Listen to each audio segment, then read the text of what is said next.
Hey guys, this is for CeCe Week 22 Orchestra, and as you can see, I'm not in my schoolroom.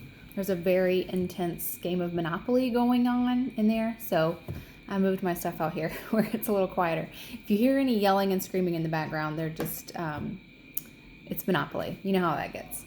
So we have a lot to cover this week. I'm going to try to keep it short. I've got pages and pages of notes. I've got to cut my lesson down. So we're going to be talking about Mozart this week, and we're moving into the classical period. And one thing before I get started that I keep forgetting to say every video is that if you go to the back of your Classical Music for Dummies book, there is a classical music timeline. So it kind of shows like different parts of history, different parts of history when some of these symphonies were written, when some of the composers were born, and just a lot. There's a lot in this timeline. And then behind that is like a glossary of like musical terms and stuff like that. So each week I keep wanting to tell you guys about the timeline in the back, and I forget. So hopefully you've stumbled across that before. Okay, so I'm going to note that we are going to my class that we're going into the classical period, which was from 1750 to 1820. So first what I'm going to do is just very little, like spend like 1 minute to just kind of review what we went over last week. And this is the week I like to tell my joke about why did Mozart get rid of his chickens? Because they would just say bok, bok, bok. So this is always the perfect week to tell them that joke because they'll actually get it. Anyway, I just love to have fun with orchestra. So we are talking about Wolfgang Amadeus Mozart. And so he was born in Austria, and his father was a violinist and a composer. So he worked with him at a very young age, like 3 years old. And so Mozart at 3 years old was playing the violin, the clavier, and the organ. He was very, very little. And so what I like to do with Mozart on this week is I like to kind of relate it to the kids that are this age.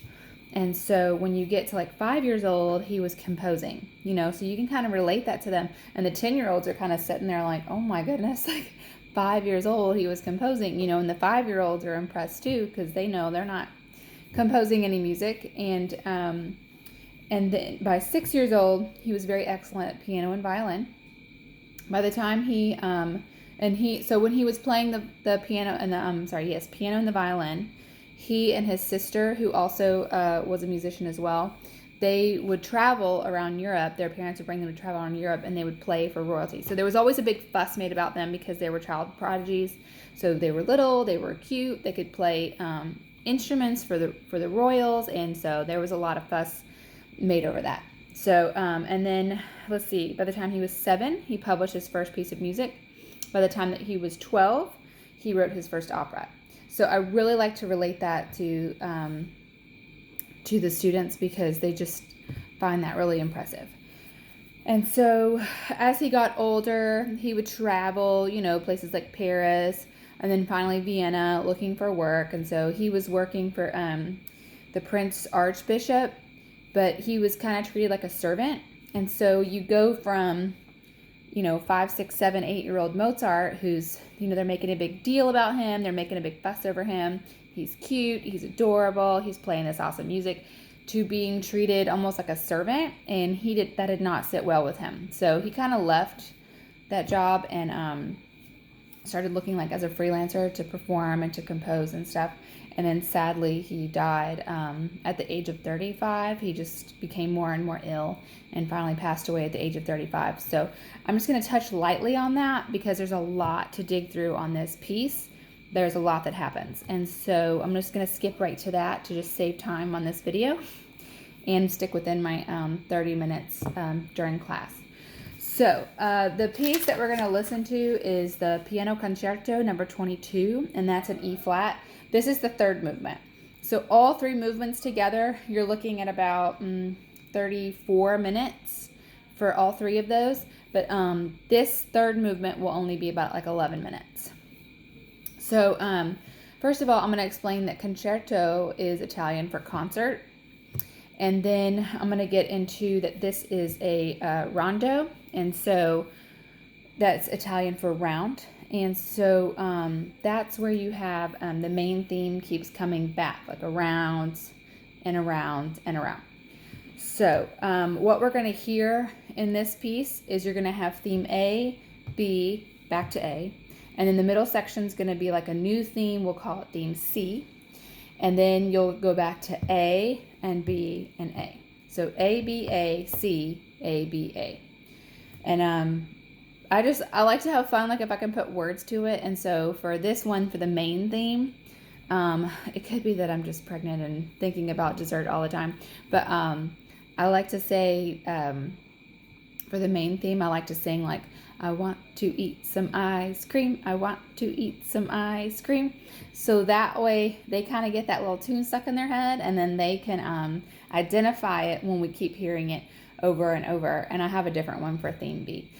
So that way they can quickly identify it and be like, oh yeah, that was theme A. I want to eat some ice cream. So it's kind of cute. It's fun to do with the little ones. Anyway. So we'll go ahead and start. You'll hear the piano start off, and then the orchestra will, like the whole orchestra will just come in very loudly. And so we're going to hear lots of little solos and little addendums to the theme. A lot of instruments to listen to. So I'll go ahead and get started because this is lengthy, and I will be talking a lot about this. So I'll go ahead and start now. Let me make sure my volume is up. Yes. Okay. So let's go ahead. We're going to start with the piano, and you'll hear that little theme A, I want to eat some ice cream, like that.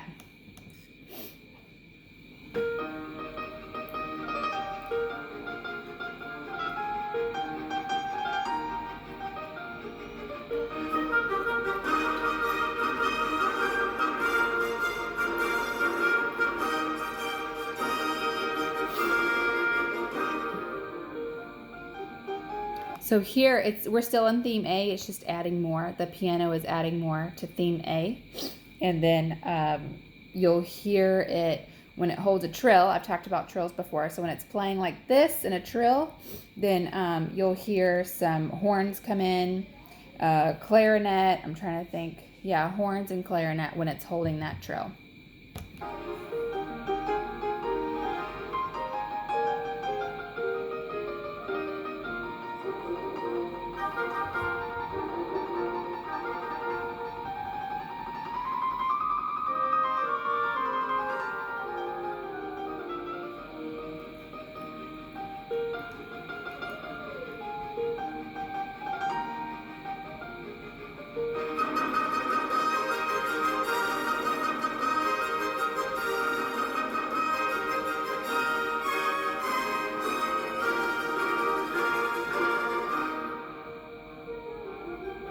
Horns, clarinets,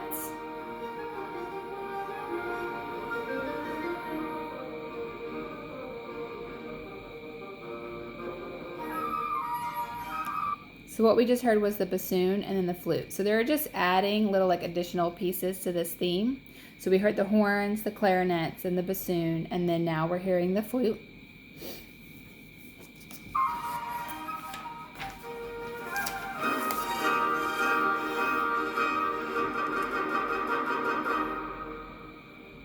So right here it gets so quiet, but if you listen really closely and it's nice and loud, you can hear there are some violins right there. And then we're going to hear the piano come back in, and it's going to play what the bassoon and the flute were playing. Those little addendums that the bassoon and flute were playing just before that I told you about. The piano's going to come in and play that now.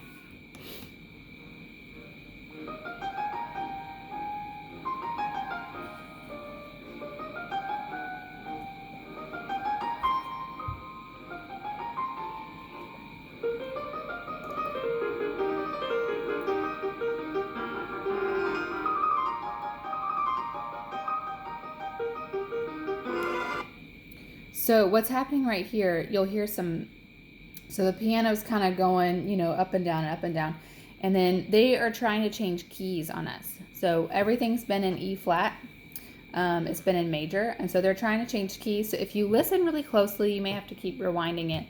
It's almost like if somebody didn't know that we were changing keys, or they're, you know, just some amateur listening to this, you might almost wonder if they're hitting the wrong notes. It's like you hear this chord and it's like, oh, did they hit the wrong note? But what we're doing is we're changing keys, and we're going to move into theme B. So I'll go ahead and play that.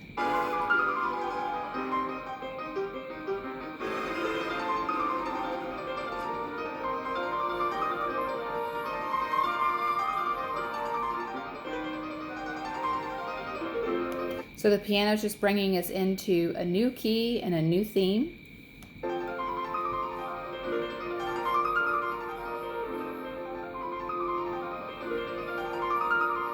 And you'll hear it like descending and ascending. So like down and back up. And then when you hear theme B come in, that's where I'm singing in my head. Ice cream, all I want is some ice cream. So you'll hear that tune come in too.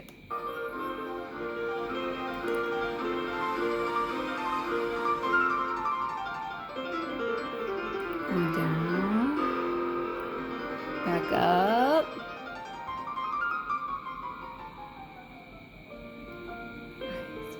All I want is some ice cream. So this is theme B. Now we're in theme B, okay? So that's going to help us to recognize theme A and theme B if you do those little tunes. Theme C is very different. It's very calm and serene. It's so beautiful. And so let's go ahead and listen to theme B. You'll hear some descending going on, and then you'll catch theme A come back in. You'll hear it.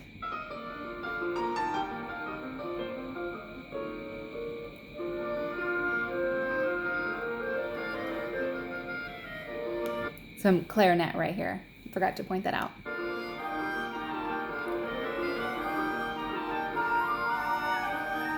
Some flutes come in.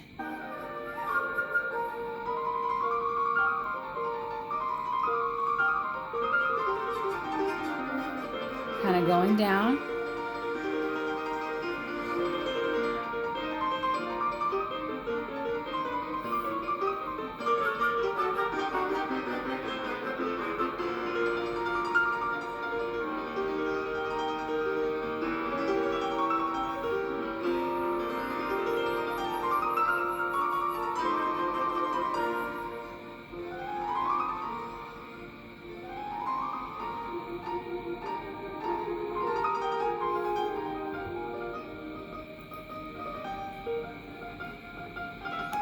So we're back to theme A. Okay, I hope you heard my little tune. I want to eat some ice cream. Okay, now we're back at theme A.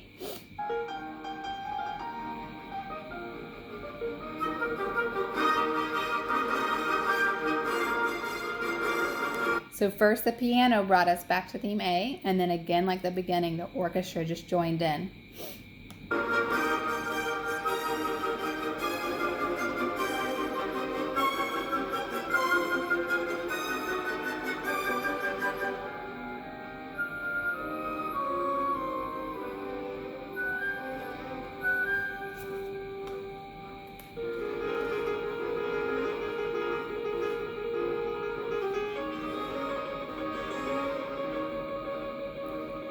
So we're kind of working our way here to the new theme, which is theme C, and that will only be heard right here in the middle, and then we'll go back to the A, B, A portion. So we're almost to theme C.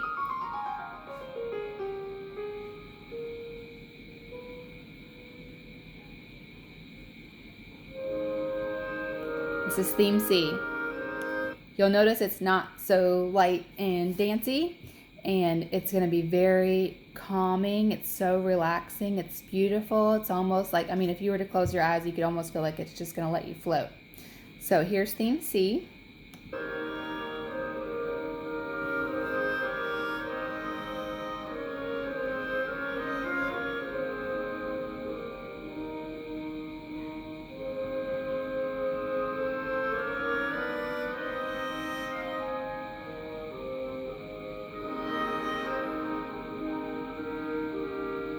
Some clarinets playing right now. It's going to be mostly just piano and strings right here.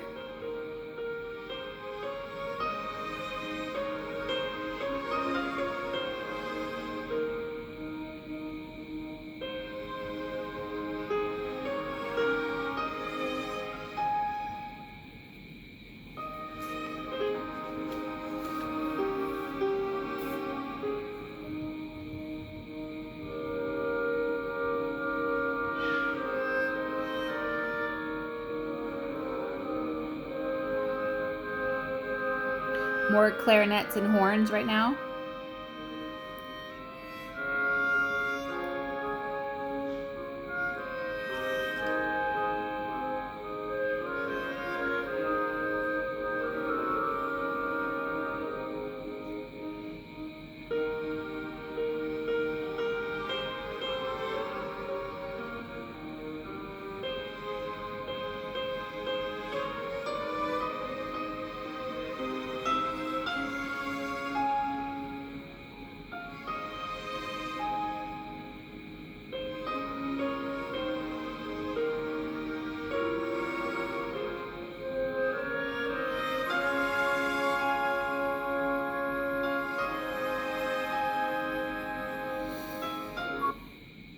Okay, so we're about to hear, it's going to be like a crescendo, and then there'll be a small piano cadenza. And so a cadenza, it's an Italian word. It is an opportunity for a musician to have a solo. So it's for the soloist, and this one's kind of short. You hear a longer one later. We'll hear it later, so you can get a better idea of it. This one kind of happens fast, and then we move on, and we go back to theme A. But so later we'll hear it. So a cadenza is not just a solo. It's a piece of a solo that will have like fast-moving notes or difficult notes, and it's a way to really just ooh and ah over the soloist, and for the soloist to have a moment to shine and show off.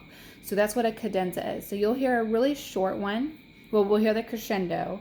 So you'll hear the piano. When it's playing by itself, it's playing those fast notes. It happens real fast and then it's over.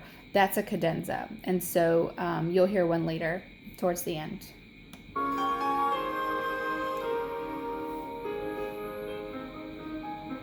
And also right here, the piano is playing short, choppy notes. That's staccato notes. Staccato notes.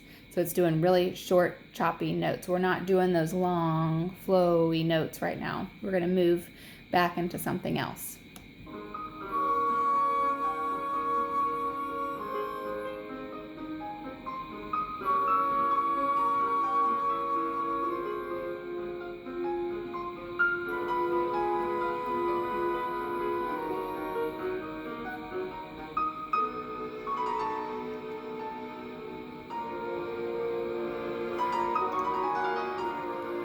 I'm sorry, crescendo, I think we went over it in tin whistle. So the crescendo is where the music's building and getting louder.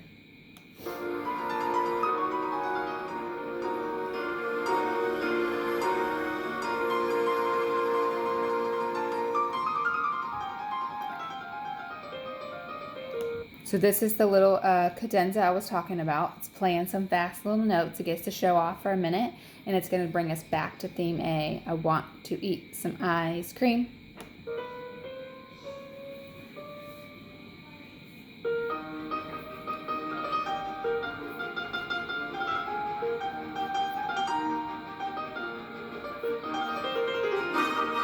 So we heard the piano do theme A. Then we're going to hear now we're hearing the whole orchestra come in. And then we're going to hear a little bit more of the bassoon and the flute that adds those little addendums to the theme, okay?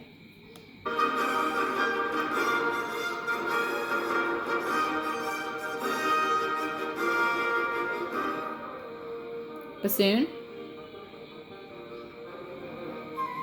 Flute.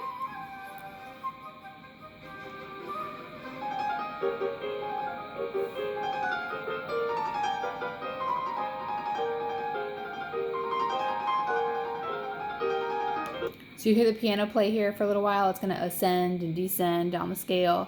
And then when it brings us back to theme B, we'll hear that other tune again. Ice cream, all I want is some ice cream.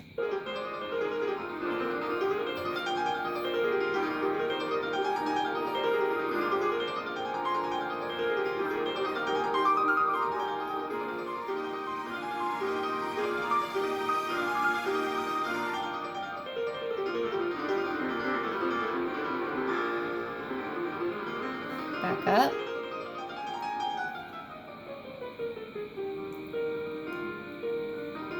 We're back to theme B.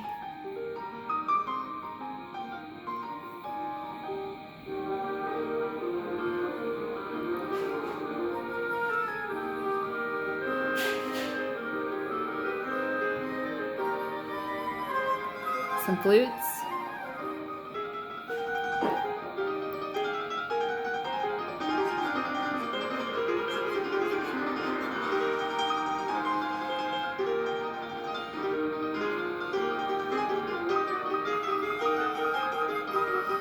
The whole orchestra is coming in.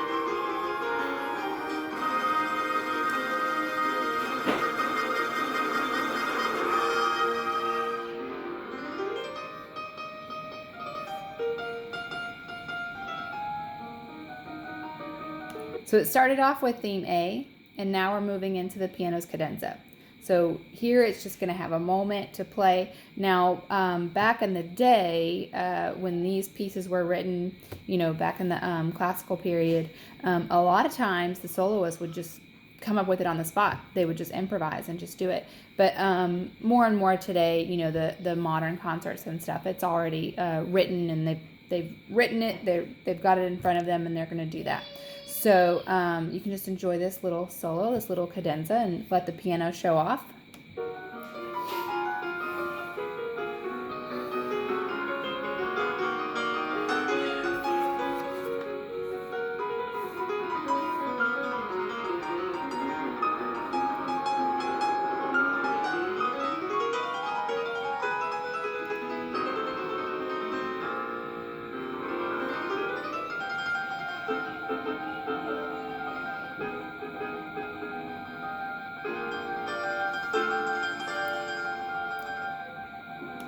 So we're about to go back into theme A.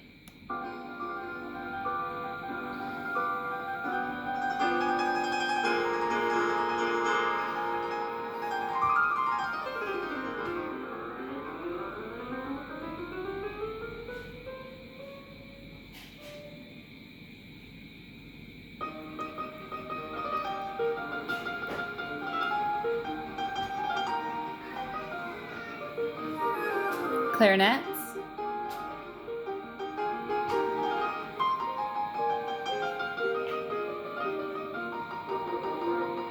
Some horns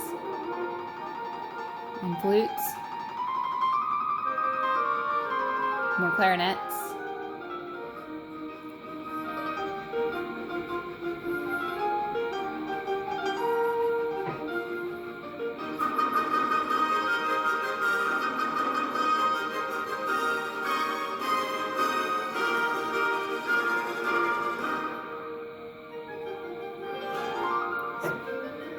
clarinets,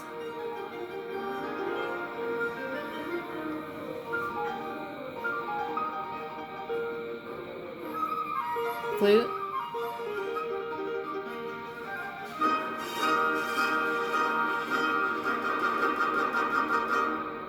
you think it's over here, but the piano wants to add a little bit more.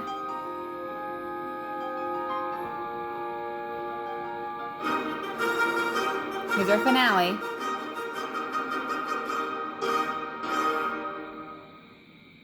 That's it. So yeah, it kind of tricks you there at first. You think it's ending, but then the piano is like, wait, one more second. I got to get in a few more notes here, and then they kind of wrap it all up. So I hope that all of that made sense to you guys. I tried to keep it nice and short. You're welcome to pick apart more. I just know I only have 30 minutes, and I really I have to kind of rush through it, and then because I still want to let the kids listen to it at the end, just to listen and not have me talk about it. So I had to kind of race through that. But if you guys have any questions, let me know. There's a lot to pick apart in this piece. So just take what you want out of my lesson, or you could add more if you want, and just enjoy it. This is the last week that we are introducing a new piece and talking about the composer. So, all right, guys, and that's it.